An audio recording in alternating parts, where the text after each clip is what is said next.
आइए भगवान श्री कृष्ण के जीवन के कुछ अंश का गुणगान करते हैं और भगवान श्री कृष्ण का नाम लेते हैं।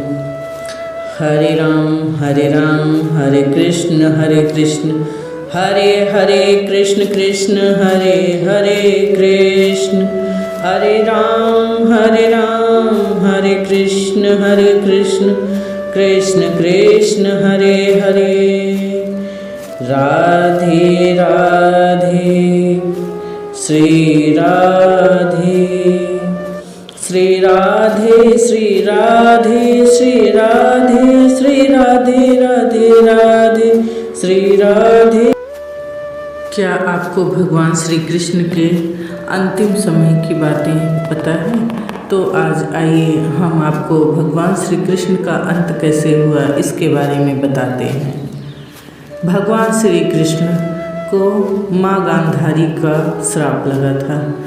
माता गांधारी ने कहा कि जैसे तुमने मेरे 100 पुत्रों को विनाश हो गया, मेरे कुल का विनाश हो गया, उसी तरह से तुम्हारे भी यादव कुल का विनाश होगा।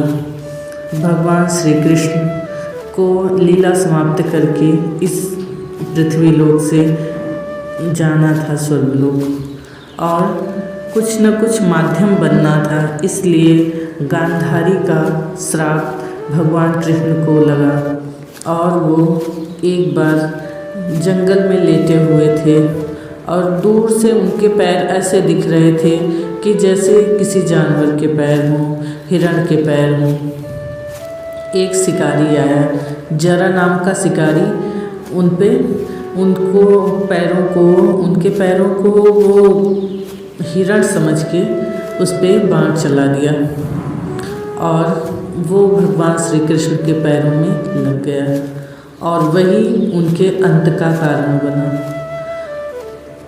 उन्होंने उस जरा नाम के शिकारी को जब देखा, वो दौड़ के आया और जब उसने देखा कि ये तो भगवान श्री कृष्ण हैं, ये मुझसे कौन सा अपराध हो गया, तो वह बहुत ही व्याकुल हुआ और भगवान के पैरों में गिर पड़ा और क्षमा याचना करने लगा। लेकिन भगवान श्री कृष्ण ने तब भी उसको बड़े ही मधुर ध्वन में कहा कि हे शिकारी, तुम परेशान मत हो, मेरा तो अंत निश्चित था तुम्हारे हाथों और तुम माध्यम बने।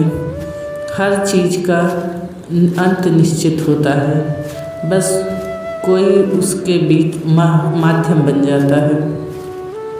अब यहाँ से हमारी लीला समाप्त हो गई, अब हम स्वर्गलोक जा रहे हैं। ऐसा कहकर वह श्री कृष्ण भगवान चले गए। भगवान जब तक यहाँ आए, जन्म से लेके उन्होंने कंस का वध किया, मथुरा, वृंदावन, हर जगह उन्होंने अपने लीलाओं से सबको सद्मार्ग दिखाना चाहा। सत्य पर विजय मिली, महाभारत का युद्ध हुआ और उसमें पांडवों की जीत हुई, कौरवों की हार हुई। ये सब विधि का विधान था जो कि पहले से ही सुनिश्चित था। इसको भगवान कृष्ण भी नहीं रोक पाए। भगवान श्री कृष्ण का आज भी एक संदेश जो कि इतने सहस्त्र वर्षों के बाद भी लोग याद करते हैं कि कर्मण्येवाधिकारस्ते मा फलेषु कदाचन। कर्म करो, फल की इच्छा मत करो। कर्म प्रधान होता है, हमें अपना कर्म करते रहना चाहिए, फल की इच्छा नहीं करनी चाहिए।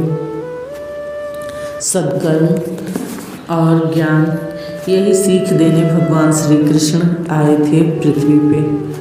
और यहाँ आकर उन्होंने पांडवों और कौरवों के बीच युद्ध ना हो, इसके लिए बहुत प्रयास किया। लेकिन माँ गांधारी तो माँ ही थी। उन्हें ऐसा लगा कि श्री कृष्ण चाहते तो ये विनाश टल सकता था, मेरे पुत्र बच सकते थे। लेकिन ये सब श्री कृष्ण की वजह से हुआ है। उन्होंने ही ऐसा किया कि मेरे 100 के 100 पुत्र मारे गए। शांताकारं भुजगशयनं पद्मनाभं सुरेशं विश्वाधारं गगनसदृशं मेघवर्णं शुभांगं लक्ष्मीकान्तं कमलनयनं योगिभिर्ध्यानगम्यं वन्दे विष्णुभवभयहरं सर्वलोकैकनाथं। जय श्री हरि विष्णु भगवान की जय।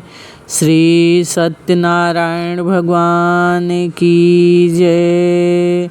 राधे कृष्ण राधे कृष्ण राधे कृष्ण राधे कृष्ण कृष्ण कृष्ण राधे राधे।